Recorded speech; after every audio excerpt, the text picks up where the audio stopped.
अस्सलाम वालेकुम रहमतुल्लाहि व बरकातहू। Ways to get drown in self, यानी अपनी ज़ात के अंदर डूब कर तलाश और हकीकत को पाना। ये आपने देखा होगा कि मैंने पर्सनैलिटी डेवलपमेंट के हवाले से पिछली वीडियो में जो जिक्र किया, मेरा जो सिलसिला है वो सिलसिला इस हवाले से है, जो आपके सामने जो प्रेजेंटेशन दे रहा हूँ, कि इस माशरे के अंदर हम बहैसियत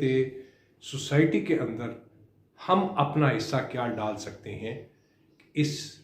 पूरे माशरे के अंदर एक ऐसी तब्दीली लाई जाए जिसमें और ऐसी पर्सनैलिटीज़ डेवलप की जाएं आजकल के दौर के हवाले से या माशरे के हवाले से, जिसमें हम लैग तो कर रहे हैं, लेकिन इसमें मैं ये नहीं कहूँगा कि इस सिलसिले में कोशिशें नहीं हो रही। मोटिवेशन के हवाले से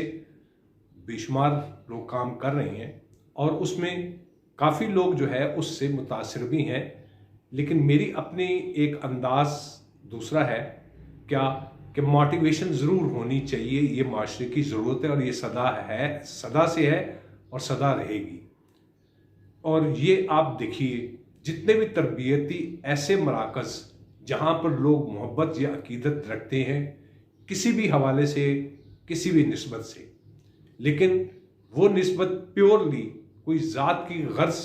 या गायत के लिए या मतलब परस्ती के लिए नहीं है, बल्कि हदायत और रहनुमाई के लिए है। अब इस हवाले से अगर हम सोचें तो एक चीज़ जो हमारे मुशाहिदात में आ रही है, मैंने आपसे कुछ जिक्र किया था आजकल के दौर के अंदर, आपको जैसे मैंने अभी बात आपसे अर्ज की कि ये जो भी हम काम एक रफ़ाई अंदाज से, एक प्यार मोहब्बत वाली फ़िज़ा के हवाले से या रहनुमाई के हवाले से, जो भी एक मोटिवेशनल पॉइंट ऑफ व्यू से अगर कोई काम हो रहा है वो हो रहा है, लेकिन एक रास्ता ऐसा भी है, मोटिवेशन उससे मिलती है, लेकिन उसके साथ साथ उसके कैरेक्टर के अंदर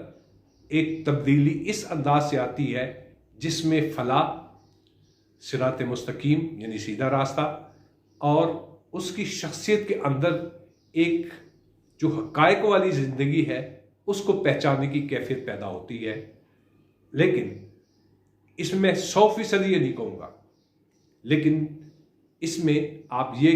कह सकते हैं कि बेशुमार लोगों ने इससे फैज़ पाया। मैं ये नहीं कहूँगा कि जी वो बड़ी उन्होंने अपने अंदर एक तब्दीली महसूस की, मैं कहूँगा कि फैज़ पाया। फैज़ से मुराद ये है कि उसके रूहानी असरात उनको मिले, एक फिज़िकल है और एक रूहानी है। रूहानी से मुराद क्या है, वो आपकी पूरी शख्सियत के ऊपर असरअंदाज होती है, उसके अंदर आपकी आदत के हवाले से, आपके ज़हनी, जिस्मानी, कल्बी, रूहानी तरबियत और सुकून के हवाले से भी। मैं कोई आपको इस मामले में डी ट्रैक नहीं कर रहा, लेकिन मैं हक़ाइक़ के हवाले से ये बात कर रहा हूँ। इसमें एक सीधी सी बात है, जब इंसान अपनी ज़ात पर गौर करे तो इससे मुराद क्या है? गौर करने से मुराद है कि वो गौर उस अंदाज से करे कि जिसमें उसके अंदर मस्बत तब्दीलियाँ आएँ,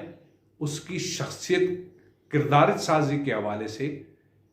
ज़ाहिरी तौर पर भी, फिजिकली तौर पर भी और अंदरूनी तौर पर भी उसमें डुप्लीकेशन नहीं होगी। वो जैसा अंदर से होगा वैसे बाहर से होगा। जो मैं इसको इस तरीके से बात कर रहा हूँ कि हम आमतौर कहते हैं मुनाफकत की जा रही है, यानी ज़ाहिरन मीठा है लेकिन बातनन या पीछे से उसके जो रिजल्ट्स हैं वो डैमेज करने वाले हैं, तो इसलिए हम उसको मुनाफकत कहते हैं। लेकिन जो हम बात कर रहे हैं वो ये है, अंदर और बाहर से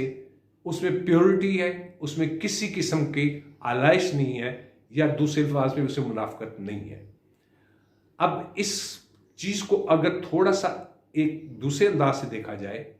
कि माशरे को तब्दील अगर करना है तो माशरे में तब्दील कौन करेगा, यानी अफराद से मुराद अगर एक फ़र्द वाहिद के हिसाब से भी अगर देखा जाए तो उस फ़र्द वाहिद के किरदार से ही उसके अमल, उसकी सोच, उसका उठना, उसका बैठना, उसके ताल्लुक, उस सारे इस दायरे के अंदर आ जाते हैं। इससे हमारी ऑब्जेक्टिव क्या है, असल चीज जो मैं कहना चाहता हूं, ऑब्जेक्टिव क्या है, मकसद क्या है कि अपनी जात के ऊपर जब इंसान अपने आप को तलाश करेगा, अपने आप को ढूंढेगा, अपनी खामियों को देखेगा, अपनी कमियों को देखेगा, और उसके साथ साथ उसके अंदर एक एनालिसिस पावर जो है बड़ी उसको डोमिनेट करेगी, डोमिनेट हकाइक की बुनियाद के ऊपर। यानी वो सबसे पहले हकीकत की बुनियाद पर अपने आप को सर्च करेगा कि मैंने इस माशरे के अंदर अपनी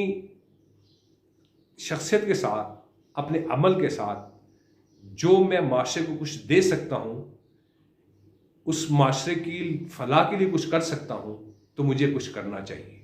कहने से मुराद ये हुई, पहले उसने इन्वेस्टमेंट अपनी ज़ात पर की। अपनी ज़ात पर करने से मुराद ये है कि उसके अंदर कोई लालच, तमा या अपनी ज़ात की खुदनुमाई की बात नहीं है। वो एक वेलफेयर पॉइंट ऑफ व्यू से, इंसानियत के तकाजे के हवाले से ऐसे जज्बात और एहसासात वाली शख्सियत अपने के अंदर अपने आप को कन्वर्ट करेगा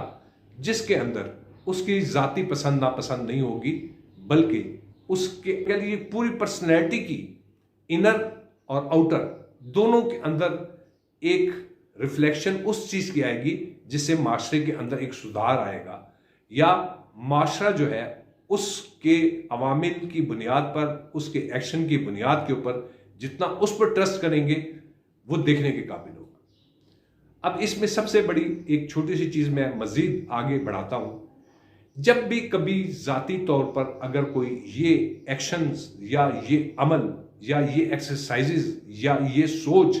जो आप अपनाते हैं, जो मैं आपको कन्वे कर रहा हूं कि इस तरह की सोच ही माशरे के अंदर और शख्सियात की डेवलपमेंट के लिए सूदमंद होंगी। उसमें सबसे बड़ी चीज एक चीज है, हर मजहब के अंदर इबादत है।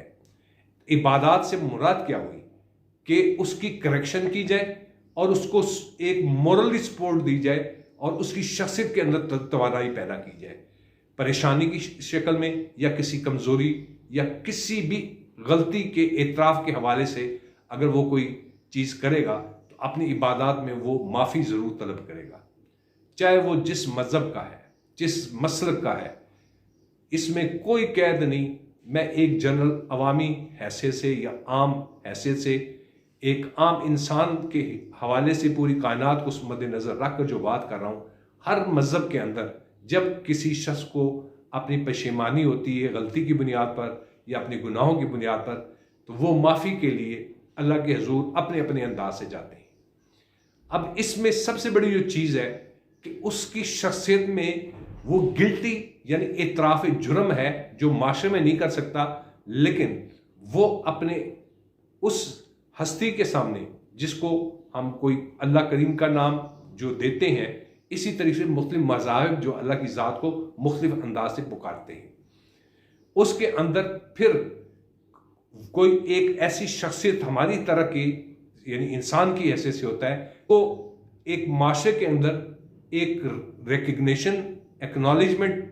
का स्टेटस मिला हुआ है मज़हब और हर फिरका या मसलक उसके अंदर। वो जब एक इंसान उन पर्सनैलिटीज़ को जो काबिल एहतराम होती हैं उनके पास जब जाते हैं तो वो उनसे झिझक नहीं महसूस करते, एक एतमाद के साथ जाते हैं ताकि अपने अंदर की घुटन परेशानी का हल तलाश कर सकें या उनसे कोई रहनुमाई ले सकें। अब इसको मैं एक दूसरे अंदाज से आपके सामने पेश करता हूँ। जब भी कभी इंसान जो भी, जैसे मैंने कहा, जिस मज़हब का भी है, जिस मसलक का भी है, जब वो इबादत करने लगे तो अपने ज़ात के ऊपर, अपने वजूद के ऊपर, अपने जिस्म, ज़हनी, जिस्मानी, कल्बी, रूहानी और अपनी शख्सियत के अंदर जो इंतशार है, अपने आप को उससे रिलीज़ करें, टेंशन से रिलीज़ करें। मिसाल के तौर पर, वैसे तो मुसलमान में अगर ये कहता हूँ नमाज अब पढ़ने लगे तो आप बाकायदा तौर पर नमाज पढ़ने के साथ साथ मेंटली तौर पर, जिस्मानी तौर पर, आसाबी तौर पर, यानी हर हवास के हवाले से उसके लिए तैयार हो। ये नहीं है कि नमाज आप पढ़ रहे हैं, ख्याल किसी और तरफ जा रहा है, इबादत आप कर रहे हैं, किसी और तरफ आपका ध्यान जाता है और शख्सियत में एक तनाव है। यानी तमाम चीज़ों को इंतहाई अपने वजूद से, बोझ की हैसियत से हटाकर अपने जिस्म को रिलैक्स कर लें और जो काम यानी इबादत करने लगे हैं, जब आप अपने आप को टोटली रिलैक्स कर लेंगे, यानी ज़हनी तौर पर, जिस्मानी तौर पर, कल्बी तौर पर, आसाबी तौर पर, मुकम्मल तौर पर आप अपने आप को मुतवज्जा अपनी ज़ात की तरफ करेंगे कि अब मैं ये इबादत करने लगा हूँ। और आपने ध्यान देना है जो इबादत के अल्फाज जो आपके मुंह से अदा हो रहे हैं, जाहिर है उसमें आप बावज़ बुलंद तो नहीं होते, आप दिल में पढ़ रहे होते हैं। तो उसकी तरफ तवज्जो जब आपकी होगी, इसको एक्सरसाइज को आप कर देखेंगे तो आपको बेहद सुकून, इत्मीनान महसूस होगा। और जो भी परेशानी या जो भी चीज़ होगी, लेकिन उसमें जब ये तमाम चीज़ें यानी जिस्मानी, रूहानी, आसाबी, नफ्सियाती, ये पूरे वजूद के साथ जब बाकायदा अपने आप को रिलैक्स करेंगे और कंसंट्रेट करेंगे अपनी इबादत के अंदर कि जो मैं कह रहा हूँ वो लाउड आवाज़ में तो नहीं होगी, वो आप दिल में करेंगे, लेकिन जितने मुतवज्जा उसकी तरफ होंगे। इस एक्सरसाइज को अगर आम तौर पर कई लोग मुझसे कई दफ़ा शेयर हुआ है कि जी तवज्जा नहीं होती, तो मैं उनको यही कहता हूँ कि छोड़े नहीं, करें और बाकायदा उसके साथ यानी बाई फोर्स नहीं, बल्कि उसको जैसे एक आराम से, यानी उसके साथ आपने टकराना नहीं है, उनको रास्ता दे दें और फिर दोबारा मुतवज्जा हो जाए। एक स्टेज आएगी कि आपको पता चलेगा कि मेरी इबादत का लुत्फ क्या है और आप अपने आप को कितना स्ट्रांग महसूस करते हैं या आपको ताकत कितनी मिलती है। सबसे पहले आप अपने आप से अपनी ज़ात पर तवज्जो देंगे, अपने आप से बातें करेंगे, क्योंकि कई चीज़ें ऐसी हैं जो आप किसी से शेयर नहीं करते, लेकिन अपने अल्लाह करीम से ज़रूर शेयर करते हैं।